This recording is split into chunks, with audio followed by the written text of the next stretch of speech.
Hey, it's Dallas, and I have a question for you. But first, let me give you some context. Let's say you're an avid skier. Oh, look, frost. And every year you and your best friend pick a brand new place to go skiing. And every year you rotate who actually gets to pick where you're going. And this year it happens to be your turn. It's up to you to choose where the two of you are going to go. So you hop on the Google machine and you start looking at some different options. After a little bit of looking around, you find a great deal on 2 tickets to Granite Mountain in Wisconsin. Add it to your cart, and $500 later, you're all set. All of a sudden, you get a phone call from your best friend and ski partner. They're super excited to tell you about the amazing deal they just got at Mad River Mountain in Ohio. 2 lift tickets for only $250. Just then, you realize it actually wasn't your year to pick where you were going. Now you've got 2 sets of ski tickets for the exact same weekend. Adding to the dilemma, both sets of tickets are non-transferable and non-refundable, so you're stuck with both sets of tickets. Lastly, once you confess to your skiing buddy, you find out that the $250 tickets in Ohio that they bought are going to make for an undeniably better skiing trip. Better snow, more runs, freestyle park, anything you could ask for. So now you're faced with a decision. Do you choose to use the more expensive $500 tickets or the cheaper $250 tickets that you're certain will actually make for the better trip? Again, do you use the $500 tickets or the cheaper $250 tickets? Take a second and consider it. Okay, got it? Given that we've already decided that the $250 tickets will be a better trip in terms of pure enjoyment, and there are no other distinctions between the 2 locations, it's obvious that you should choose to use the $250 tickets and just throw the $500 tickets in the trash. Duh. However, 54% of people will knowingly choose the more expensive, less enjoyable trip, purposefully skipping the better experience because they'd rather waste the $250 tickets, even though it's going to be a better trip. So what's going on here? Let's take a quick break and then we'll dive in. This is Dallas McLaughlin, and you're listening to Unconsidered, the podcast where we get inside the mind of the modern entrepreneur, business owner, and marketer. Greed, for lack of a better word, is good. If you don't know which door to open, always account for variable change. There is a 0% chance. You dropped 150 grand on a fucking education could have got for $1.50 in late charges. Tell me something I don't already know. Come on, we just made the deal of our lifetimes. We should celebrate. We're in a completely fraudulent system. It's fugazi, it's a wazi, it's a woozy, it's a fairy dust. It doesn't exist. So the question I asked is referred to kind of obviously as the ski trip problem. It comes from a 1985 research paper titled Organizational Behavior and Human Decision Processes. It was done by Hal Arks and Catherine Bloomer. The ski trip problem is one of the many experiments Arks and Bloomer conducted to understand how deeply human decision-making is impacted by what Richard Thaler coined a few years earlier as the sunk cost fallacy. To go a little bit deeper in another experiment, Arks and Bloomer separated people into 2 groups. In one group, Group A, respondents were told that they were the lead of a $10 million research project to develop a new military aircraft. And after $9 million has already been invested in the project, they receive news that a competitor has just entered the market with an aircraft that's way faster, cheaper to make, far more likely to succeed than theirs. It's a better aircraft in every way than they could ever make. So Group A's aircraft is dead in the water. Then as the project lead, they were asked if they should continue the project, spending the remaining $1 million, even though they know it will be in a losing effort, or if they should cut their losses, end the project early, take the remaining $1 million, and invest it into a new project.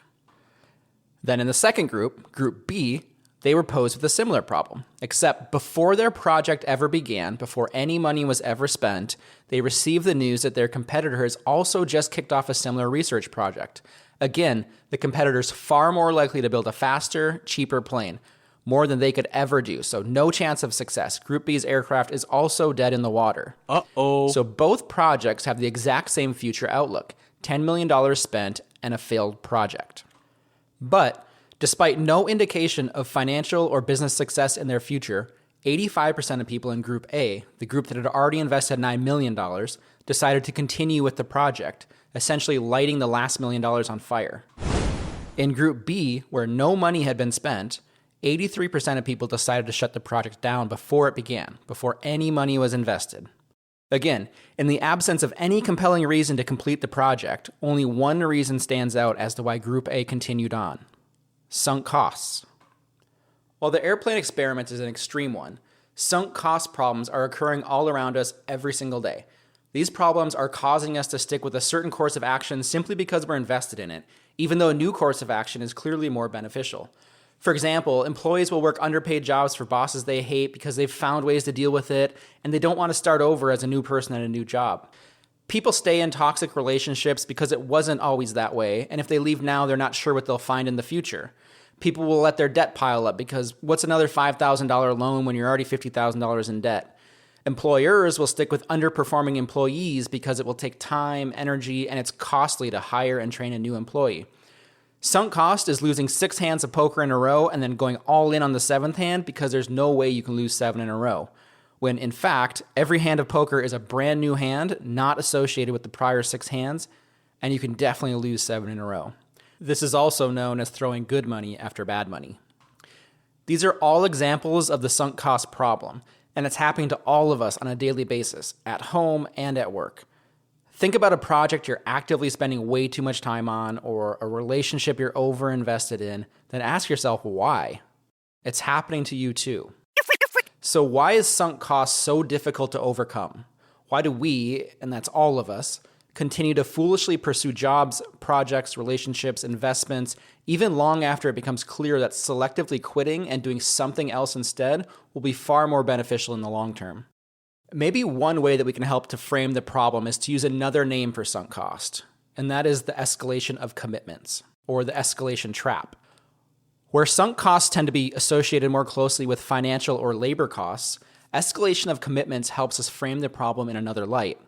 That is, as we continue to build commitments to a person, a group of people, our children, maybe a home project, it becomes harder to overcome our personal egos and walk away from these commitments, even when it's apparent that they no longer serve us or the people impacted by the initial decision. So why does this happen? At the simplest level, we as humans, on a psychological level, don't like to waste things. In our ski trip problem, using the more expensive ski tickets means we're limiting our perceived waste. We're only wasting the cheaper $250 tickets. If we were to actually use the cheaper tickets, then we're doubling our waste because we're not using the more expensive tickets. Our perceived waste increases from $250 to $500. Also, we feel worse about ourselves. We feel guilty. Even when we tell ourselves the $250 ticket is the better trip, we will willingly sacrifice our future enjoyment to not feel so bad about ourselves today. The loss of $500 feels greater than the loss of $250, even though no matter what you decide, you've still spent the exact same amount of money. Whether you choose the cheaper or the more expensive option, you've still spent the same $750. Another potential reason that sunk cost is hard for us to overcome is that we as leaders and decision makers don't like to see ourselves as people who make losing decisions. This causes us to stick with our initial decisions in the hope that eventually, if we wait long enough, it will pay off and we will feel justified in our decision making. This outlook, this type of commitment trap, is exacerbated when others are involved and are also potentially impacted by the sunk costs we've committed to. Not only do we not want to view ourselves as poor decision makers, we tend to double down on our decisions and commitments to avoid appearing to others as poor decision makers.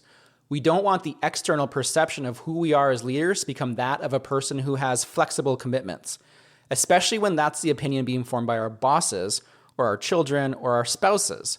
This causes us to hang in there longer for a potential future payoff, which would validate our decision to ourselves and those around us. Another cause is pretty basic. We're wired to please. We're wired to please ourselves and we're wired to please those people around us. And we don't like saying no. This is often the root cause of an escalation of commitments. The escalation of commitments can come in many forms, like promising to take your child on a vacation, which then escalates to include a nicer resort, a bigger theme park, then there's skyrocketing gas prices, and then you want to stay one night longer. We keep escalating our commitments in this situation because it feels good to your family and you don't want to disappoint them. But at a certain point, each additional commitment isn't returning the same value of increased joy.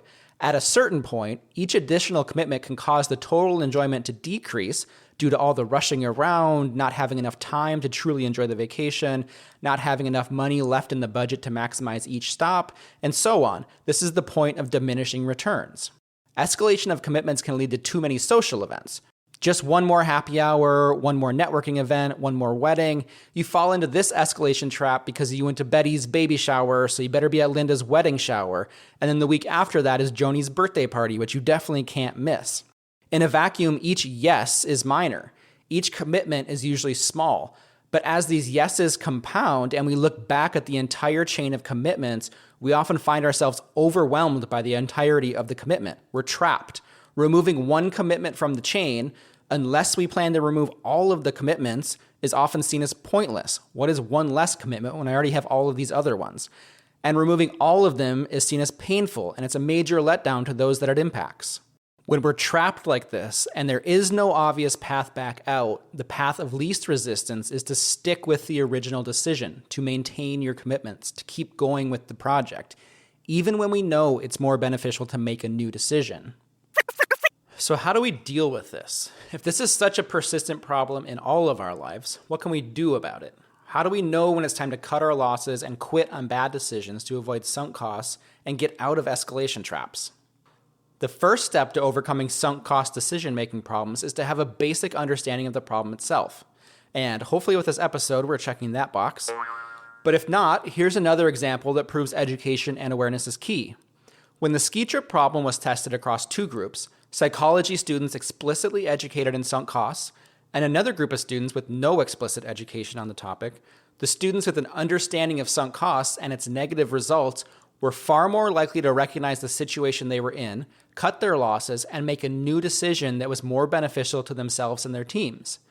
The group with no prior knowledge of sunk cost problems failed to recognize the situation, becoming more likely to continue with their original decision, sinking additional costs and digging themselves in deeper.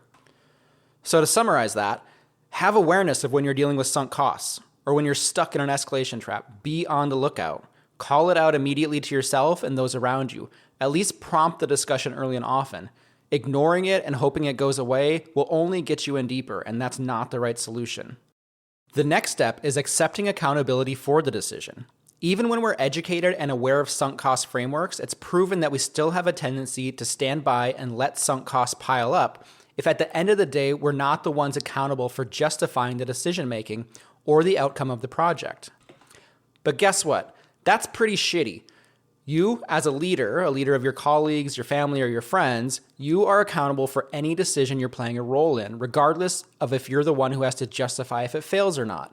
Maintaining a consistent track record of accountability and successful decision-making is what separates good leaders from the bad ones. It's what makes people want you on their team or to be on your team. It's what makes people want to have your back in the future when it's you that's accountable, when it's your reputation on the line. If you want people to have your back and to support you, that starts with having their back. And who is to assume that the person accountable to the project or the decision is equipped with the situational awareness to recognize that they're in an escalation trap or that they're sinking costs day by day? Maybe you're the person that has that knowledge and you're the person that can pull them and you out of the hole that's being dug. That's what being a leader is all about. Another major problem that results in our undisciplined pursuit of bad decisions is our own stupid egos. What we talked about earlier in this episode is that we as individuals don't want to hold a belief about ourselves that we're poor decision makers or that we create waste through our decisions, either financial waste, labor waste, time waste, whatever. We don't want to envision ourselves as wasteful people. This effect is doubled when other people are involved. Not only do we not want to see ourselves in this light, we really don't want others to view us as wasteful people, especially our bosses. We don't want to be viewed as the leader who makes a decision or a commitment, points the team in a certain direction, and then comes back with a new commitment, a new direction, a new set of goals, and a whole new roadmap to get there. We don't want to be the leader that is hard to follow because we don't appear to have a clear vision of where we're going. The fear of clouding your reputation or your trustworthiness in the eyes of the people you're leading can cause you to dig your heels in and stick to your initial plan of attack, even when it's become apparent that it's no longer the best plan. What you're doing when this thinking occurs is you're too closely associating your choices and your decision-making with your personal identity. You ask yourself, If I make this decision, what does that say about me? In reality, it's essential for leaders to know when the map no longer matches the terrain, when the decision or the plan no longer matches the desired future outcome. As a leader, you have to be able to read and adapt to situations, cut your losses, and make a difficult decision that other people aren't willing to make. If your team is going to make all the right decisions without you, then there's no reason to have you around at all. So make the tough calls. Change course as needed. Quit when you have to. That's why you're there. Competitors, markets, and organizations are always changing. They're fluid. And if you're too rigid in your decision-making, too dug in because of your ego, your competitors and your business's opportunities in the marketplace will run you over and leave you for dead. Lastly, and maybe most importantly, know when to quit. Quitting on time is one of the most important skills you can acquire as a business owner or the leader of an organization. And contrary to popular belief, winners quit a lot. For example, in Texas Hold'em, World Series winning poker champions fold their initial hand 75% of the time. 75% of the time, before the game even starts, a champion level player has quit. Even the non-champion, but still pro-level player folds their hand about 70% of the time. Now compare these numbers with the amateur poker players who only fold their initial hand at a rate of 25%. The professional players quit far more often than the amateur players. Champion level poker players are making a decision in real time to quit based on the cards that they're holding in their hands and based on their current chips, based on their competitor chip counts. They are not basing their quitting decision on what has happened in the previous hand or how many chips they started the game with or how much they dislike their competitors or no matter how many people are watching. They're basing their decision to quit or continue based on the information they're receiving in that moment, weighted against the potential future upside of that decision. Professional poker players understand that each decision is a brand new decision, unencumbered by the past. But unlike world champion poker players, when you find yourself struggling with sunk cost decisions, you're likely pulling too much of the past into the present to inform the decision. You're using yesterday's information to inform today's decision. You're thinking of the resources that you have invested, the promises that you made along the way, and you're probably thinking about what it will mean for your reputation. Us mere mortals also worry that quitting now or changing direction now is too early. Despite clues in the present that it's time to make a new decision, you'll often find yourself negotiating with and against yourself to stay the course. But guess what? When you quit on time, it always feels too early. That's the point. When quitting becomes the obvious choice, it only becomes obvious because things have gotten so grim that you have no other choice. That's quitting too late. That's far more risky than quitting early. And when you find yourself in a place where you're not sure, when it's too close to call between sticking to your original decision or making a new one, it's likely that the new decision is the better choice. By not quitting, by not making a new decision, you're missing out on the opportunity to change directions into something that will create more progress toward your goals. Anytime you keep pursuing a losing decision, that is when you're slowing your progress. Anytime you stick to something when there are better opportunities out there, that is when you're losing ground. And as far as your team is concerned, or the people impacted by your change of direction, try saying this. I made a decision based on a certain set of information that I had available to me at that time. I now have new information available to me, and based on that information, the smart thing for me to do is to make a new decision. And that decision is ... It's as simple as that. This is Dallas McLaughlin, and that was another episode of Unconsidered. If you made it this far, thank you so much. That means a lot to me. If you're interested, there's links to all of the research and a full episode transcript at my website, dallasmclaughlin.com. If you enjoyed this episode, please leave a review on your podcast platform of choice and consider sharing it with a friend of yours. Until next time, keep working hard and have fun.